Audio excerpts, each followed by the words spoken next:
நீங்கள் தவறவிட்ட எபிசோடுகளை இப்பொழுதே காணுங்கள் உங்கள் Tandivan.com மற்றும் Tandivan யூடியூப் சேனலில்.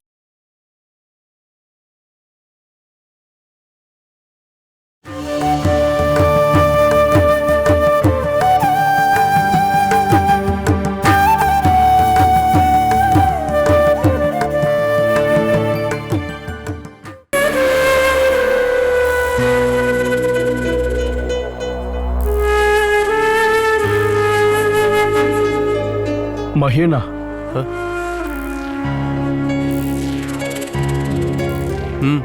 என்னடா? உங்ககிட்ட ஒரு விஷயம் சொல்லணும். என்ன? நான் என்னோட பண பிரச்சனையை பத்தி நேத்து உங்ககிட்ட சொல்லி இருந்தேன்ல. இப்ப இக்கட்டான சூழ்நிலையில வந்து மாட்டிக்கிட்டேன். உன்னோட பண பிரச்சனை முடியலையா?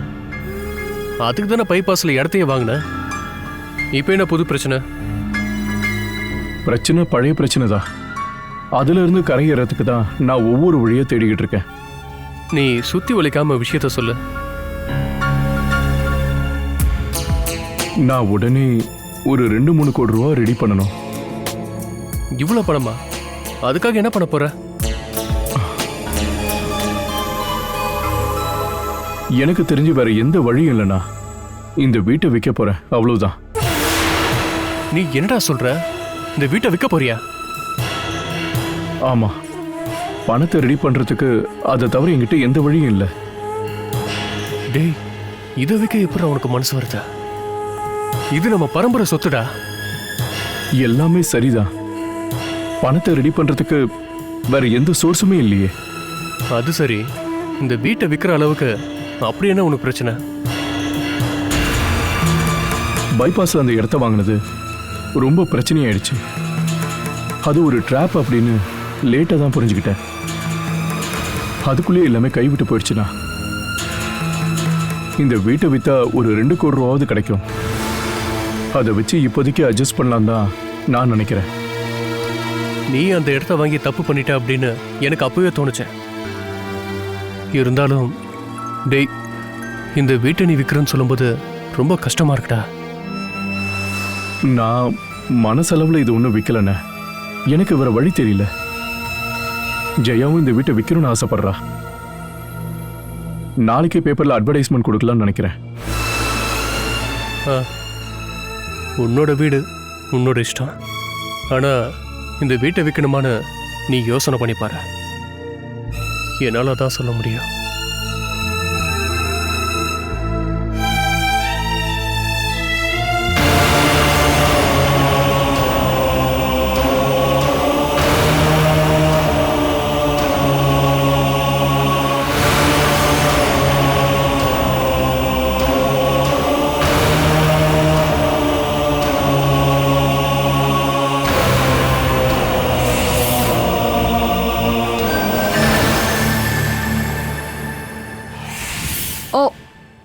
கஜா, சீக்கிரம் குளிச்சுட்டு வாங்க.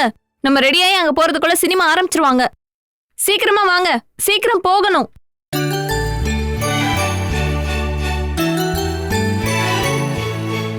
கஜா, சீக்கிரமா வரலன்னா நான் வெளியே இருக்கிற பைப்பை லாக் பண்ணிடுவேன். அப்புறம் தப்பா நினைக்க கூடாது.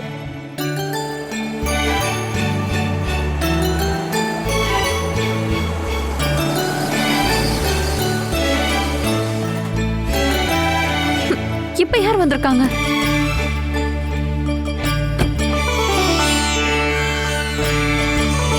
அப்பா, அம்மாடி, நீ எங்கேயோ போறதுக்காக ரெடியா இருக்கிற மாதிரி தெரியுதே. நாங்க ஒரு படத்துக்கு போலான்னு கிளம்பிட்டு இருந்தோம். அதுக்கப்புறமா ஏதாவது ஒரு ஹோட்டலுக்கு போய் டின்னரையும் முடிச்சிட்டு வரலாம் அப்படின்னு பிளான் பண்ணிருந்தோம். அது நடக்கிறதுக்கு எந்த அறிகுறியும் இல்ல. கஜா குளிக்க போய் 1 மணி நேரம் ஆச்சு. அவர் குளிச்சுட்டு வந்தா தானே எங்களால போக முடியும். வாட்சில இருக்க முள்ளு டபுள் மடங்கா ஓடுதுன்னு நினைக்கிறேன். அது எப்படி? அது நான் குளிக்க போய் 1 மணி நேரம் ஆச்சுன்னு உங்க அப்பா கிட்ட சொல்லிக்கிட்டு இருந்தல, அதனால கேட்டேன். உட்காருங்க மாமா. என்னால உங்க டைம் வேஸ்ட் ஆக வேணாம் மாப்ள. சினிமாவுக்கு போக ரெடி ஆகுறீங்கல்ல, அத நாளைக்கு கூட பாத்துக்கலாம். கஜா, இன்னைக்கு வேண்டான்னு முடிவு பண்ணிட்டீங்களா என்ன? 3 நாளா என்ன ஏமாத்திட்டு இருக்காருப்பா. நீங்க டைம் வேஸ்ட் பண்ணாதீங்க. இந்த வழியா போனா அப்படியே பாத்துட்டு போலான்னு வந்தேன். நான் ஒரு விஷயம் கேள்விப்பட்டேன், அத சொல்லதான் இங்க வந்தேன். என்னாச்சு மாமா? உங்களுக்கு தெரியுமா மாப்ள? உங்களோட அந்த பெரிய வீட்டை விற்க போறாங்களாமே.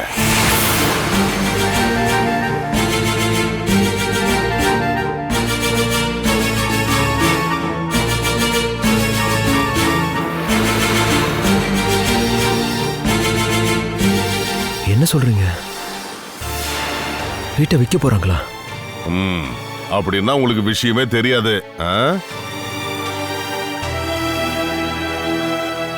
இல்ல.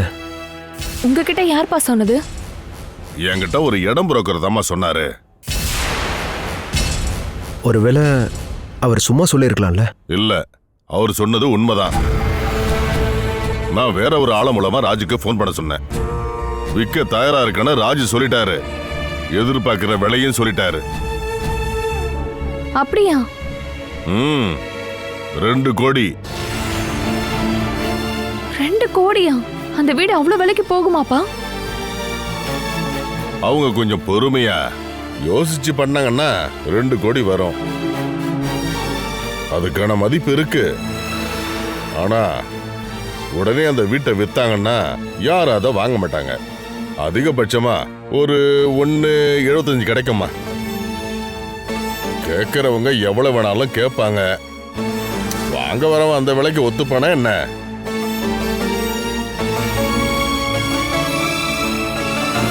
நீங்க என்ன யோசனை பண்ணிட்டு இருக்கீங்க? ராஜு, நான் இப்போ எதுக்கு அந்த வீட்டை இவ்வளவு அவசரமா விற்கிறாருன்னு யோசிக்கிறேன். அந்த வீட்டை விற்கிறதுக்கு குறிப்பா ஏதாவது காரணம் வேணுமா என்ன? ராஜுவுக்கு பிசினஸ்ல ஏதோ பெருசா லாஸ் ஆயிடுச்சுன்னு நான் கேள்விப்பட்டேன். ஒருவேளை அதுக்காக கூட இருக்கலாம். இருந்தாலும் அந்த வீட்டை விற்க போறாங்கன்னு சொல்றது அது எனக்கு வருத்தம் தான். எனக்கு ஒண்ணு தோணுது மாப்பிள. அந்த வீட்டை நாம வாங்கினானே. வாங்கறதா? அப்பா உங்களுக்கு என்ன ஆச்சு? அந்த வீட்டை வாங்கி என்ன பண்ண போறீங்க? ஏற்கனவே ஒரு வீடு இருக்கு, இன்னொரு வீட்டை கட்டிட்டு இருக்கீங்க. அப்படி இருக்கும்போது இந்த வீடு எதுக்கு? அந்த வீட்டு மேல ரொம்ப நாளா எனக்கு ஒரு கண்ணுமா.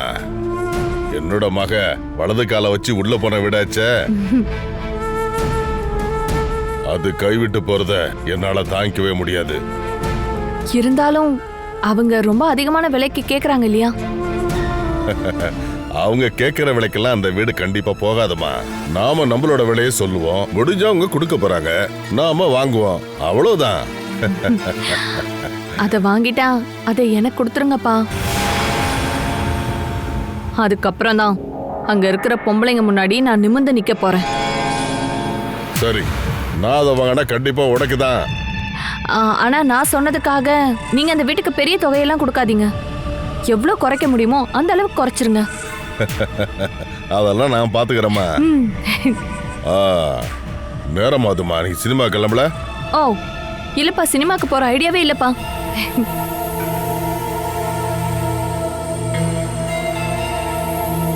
மாப்பிள, நான் கிளம்புறேன்ப்பா. நீ எதுக்கும் கவலைப்பட வேணாம். அந்த வீட்டை கண்டிப்பா நான் உங்களுக்கு வாங்கி தரேன்ப்பா. என்ன நம்புங்க மாப்பிள. வரமா.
இது யாருக்கு பாமாக்கா? என் வீட்டுக்காரர் இப்பதான் வந்தாரு. டீ வேணும்னு கேட்டாரு.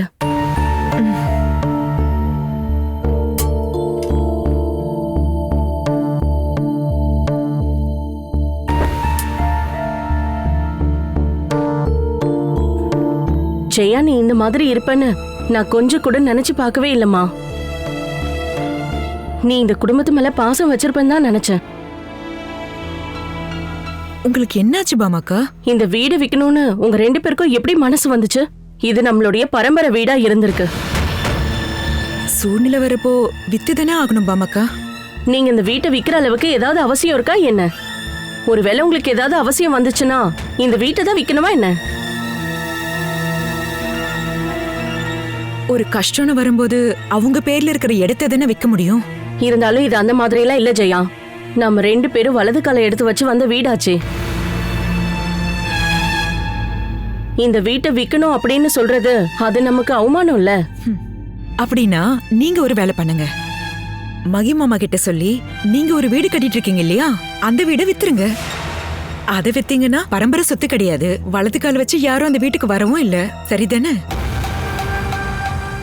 அது எப்படி சரி வரும்? உங்களுக்கு பணம் வேணும்ன்றதுக்காக ஏன் வீட்டுக்காரர் வீடை விக்கணுமா? நீ ரொம்ப புத்திசாலி தான் ஜெயா. அதுதான் நான் சொல்ல வந்தேன். அவங்க தேவைக்கு அவங்களோட இடத்தை தான் விற்க முடியும்னு. இருந்தாலும் ஜெயா, அத்தை ஆசைப்பட்டு கட்டின வீடாச்சே இது. அத்தையோட ஆத்மா இந்த வீட்டுக்குள்ளதான் கண்டிப்பா இருக்கும். அத்தை இது எல்லாத்தையும் பார்த்துட்டு தானே இருப்பாங்க. இது எல்லாத்தையும் அவங்களால சகிச்சுக்க முடியுமா என்ன? அதனாலதான் பாமாக்கா இந்த வீட்டை நாங்க விக்கணும்னு முடிவு பண்ணிருக்கோம். செத்து போனவங்களோட ஆத்மாக்கள் இந்த வீட்டுக்குள்ள வந்து அலையணுமா என்ன சொல்லுங்க? இங்க பாருங்க, இத பத்தி நீங்களே சொல்லுங்க. இது உங்களுக்கு சரியா படுதா? நாங்களும் கொஞ்சம் நிம்மதியா இருக்கணும் இல்லையா? ஆத்மாக்கள் அலையிற இடத்துல எப்படி நிம்மதியா இருக்க முடியும்? ஓப்பனா சொல்றேன்க்கா, உங்களுக்கு இருக்கிற தைரியம் எனக்கு கொஞ்சம் கூட கிடையாது. நானே பயந்தாங்கோலி.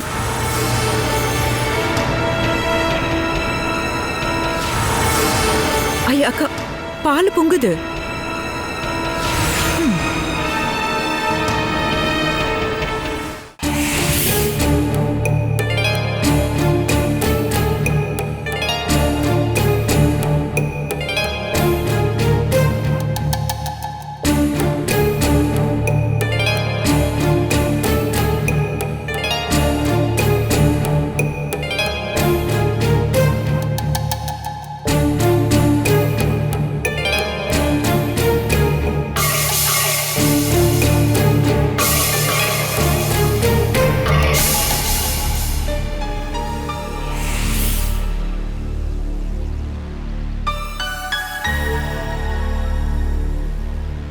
வாங்க, நாம உள்ள உட்காந்து பேசலாமே. இல்ல அதெல்லாம் எதுவும் வேணாம். உட்காந்து பேசுறதுக்கெல்லாம் நாங்க இங்க வரல சார். வீடு சேல்ஸ்ன்னு நீங்க விளம்பரம் கொடுத்திருந்தீங்க. அதை கேள்விப்பட்டு எங்களுக்கு செட் ஆகுமான்னு பார்க்க வந்திருக்கோம். அதுல எந்த தப்பும் இல்லை. சரி வாங்க உள்ள உட்காந்து பேசலாம். அட்லீஸ்ட் நமக்குள்ள இன்ட்ரோ ஆயிக்கலாம் இல்லையா? நீங்க இந்த வீட்டுக்கு 2 கோடி ரூபாய் சொல்றீங்க. ஆனா எங்களை பொறுத்த வரைக்கும் இந்த வீடு அவ்வளவு ஒர்த் இல்ல. அது மட்டும் இல்லாம உள்ள வந்து உட்காந்து பேசி எங்க டைமை வேஸ்ட் பண்ண விரும்பல. நீங்க இந்த வீட்டுக்கு என்ன விலை சொல்றீங்க? அதை பத்தி சொல்லி எந்த பிரயோஜனமும் இல்ல. நீங்க சொல்ற விலைக்கும் நான் கேட்கிற விலைக்கும் ரொம்ப ரொம்ப டிஃபரெண்ட் இருக்கு. எங்களால அதிகமாலாம் கொடுக்க முடியாது.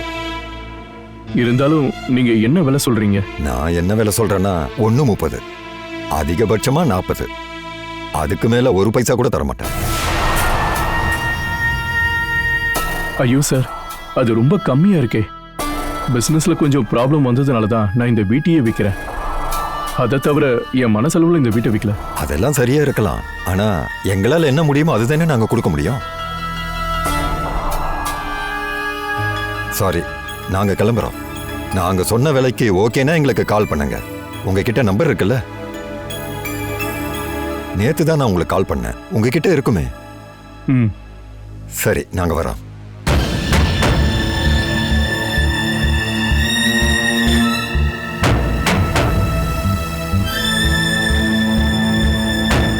இது 6வது பார்ட்டி வந்துட்டு போறாங்கண்ணா.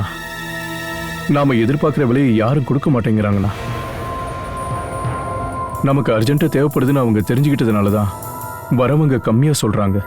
இல்லடா, அப்படிலாம் இருக்காது. வரவங்களுக்கு நம்மளை பத்திலாம் தெரியுமா என்ன? இவ்வளோ விலை கொடுத்து வீடு வாங்கணுங்கிறது சாதாரண விஷயமே இல்லை. அவங்களுக்கு ஒரு ரேட்டை ஃபிக்ஸ் பண்ணியிருப்பாங்க. அதை வச்சு தான் அவங்க கேட்குறாங்க. அவங்களுக்கு எந்த வீடு பொருத்தமாக இருக்கோ அதுதான் அவங்களுக்கு சரி வரும். இப்ப நாம என்ன பண்றது? விற்காமலும் இருக்க முடியாது, அதே சமயம் கம்மியும் பண்ண முடியாது. ஆனா வந்ததுலேயே இவங்க தான் கொஞ்சம் அதிகமா சொன்னாங்க. இதுக்கு முன்னாடி வந்தவங்கள 1-10 அந்த லெவல்ல தான் இருந்தாங்க. நீ என்ன முடிவு பண்ணிருக்க? 1.40 கொடுக்க போறியா? அந்த விலைக்கு கொடுத்தா எப்படி கட்டுப்படி ஆகுன? பங்கு பிரிச்சு கொடுத்தோனே நான் இந்த வீட்டை கொஞ்சம் ஆல்டர் பண்ணல. அந்த ஆல்டர் பண்ணதுக்கு எவ்வளவு செலவாச்சு?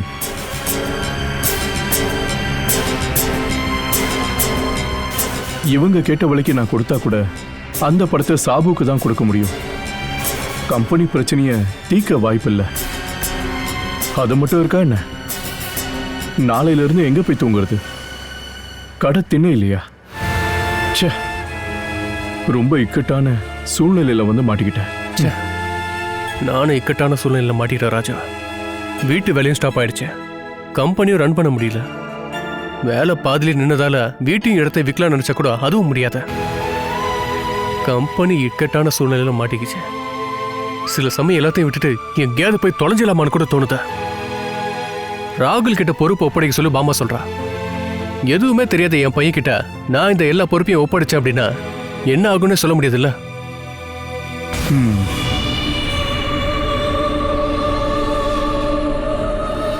நம்ம வீட்டு பொம்பளைங்களுக்கு இதெல்லாம் தெரியாதுடா.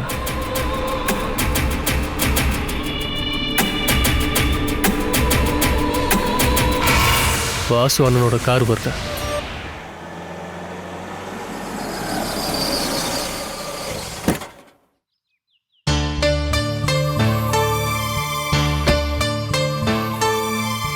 வாசு அண்ணா வாங்க, பார்த்து ரொம்ப நாள் ஆச்சே.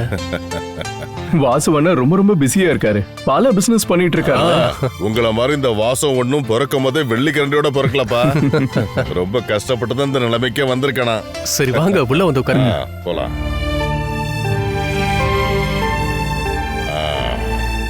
அட உள்ள வந்து உட்காருங்க. அட வேணாப்பா, நான் இங்கேயே உட்கார்றேனே. இங்க உட்கார்ந்தா நல்ல காத்தோட்டமா இருக்கும்ல. இங்க பாருங்கப்பா, நான் ஒரு விஷயம் கேள்விப்பட்டேன். அது உண்மையா என்னன்னு கேட்கதாங்க வந்தேன். இந்த வீட்டை விற்கிறது பத்தி தானே? ஆமா, அது உண்மைதானே?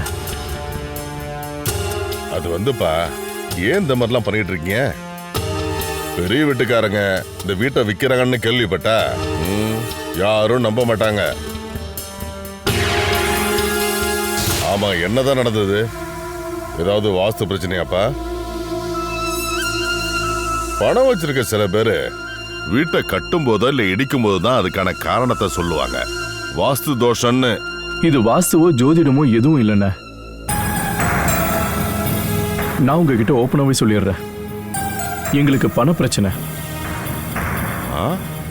அது என்னப்பா திடீர்னு இந்த பிரச்சனை? ஒரு ப்ராப்பர்ட்டி வாங்கி நான் தப்பு பண்ணிட்டேன். திடீர்னு கவர்மெண்ட் அந்த இடத்தை எடுத்துக்கிட்டாங்க. அதோட என் பணமும் பிளாக் ஆயிடுச்சு. அதுக்காக நம்மளோட கடமையை செய்யாம இருக்க முடியுமா என்ன? அதனாலதான் இந்த வீட்டை விற்கலான்னு முடிவு பண்ணேன். இருந்தாலும் இதை கேட்க கஷ்டமா தான் இருக்கு. மேலங்குளத்தோட வீடு விற்க போறாங்க அப்படின்னு கேள்விப்பட்டா உங்க அம்மாவுடைய ஆத்மா அதை ஏத்துக்குமா?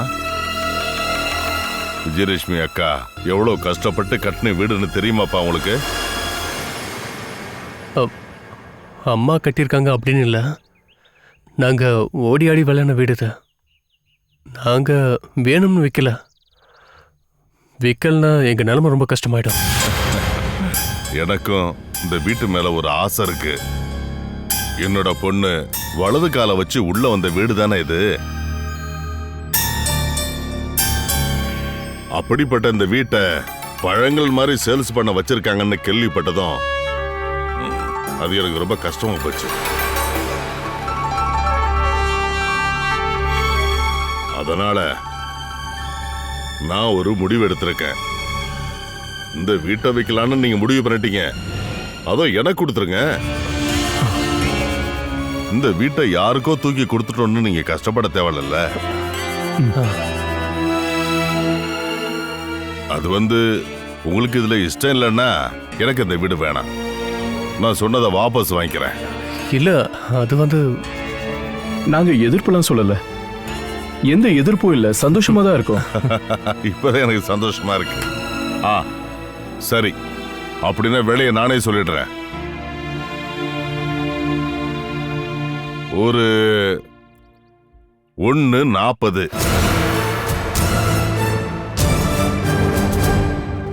என்னது நல்ல விலை இல்லையா? இப்போ இந்த விலைக்கு தான்ப்பா போய்கிட்டு இருக்கு. அது வந்து வாசுவனா அந்த அமௌண்ட் கொஞ்சம் கம்மியா இருக்கு. ராஜு 2 கோடி எதிர்பார்க்கறான். அது கேட்கறவங்க எவ்வளவு வேணாலும் கேட்பாங்கப்பா. ஆனா வாங்குறவங்க அப்படி இல்லைல்ல. இதுல எனக்கும் யூஸ் இருக்கான்னு பார்க்கணும்ல. சரி, நான் இன்னும் ஒரு 10 ரூபா அதிகமா தரேன். அதுவே நமக்குள்ள இருக்கிற பழக்க வழக்கத்தினாலதான் இதை நான் சொல்றேன்.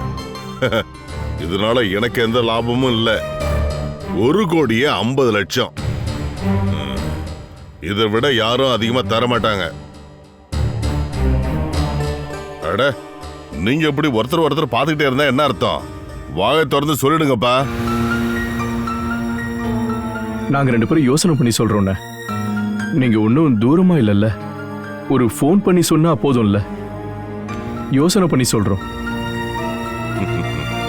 அதுக்காக என்ன ரொம்ப நாள் வெயிட் பண்ண வைக்காதீங்க. ஒரு 1-2 நாள்ல உங்க முடிவை என்கிட்ட சொல்லிடணும். என் பணத்தை நான் வேற பிசினஸ்ல போட்டேன்னா அந்த பணம் நம்ம கைக்கு திரும்ப வர்றதுக்கு நேரம் பிடிக்கும். அதுக்காக தான். சரிப்பா, நான் கிளம்புறேன். வாசுவனா நீங்க உள்ள கூட வராம திரும்ப போறீங்களே? ஓஹோ, இது எனக்கு யாரோ விடாமகி. நீ இந்த மாதிரிலாம் பேசிட்டு இருக்க? எனக்கு கொஞ்சம் வேலை இருக்குப்பா, அதான். சரி, அப்ப நான் கிளம்புறேன். சரி.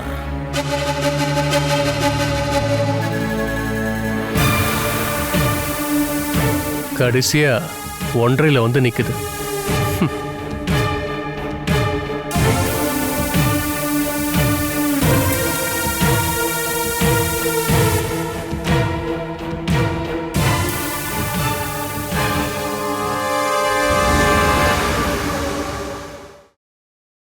Catch us on TV, Tandivan.com, Facebook and YouTube.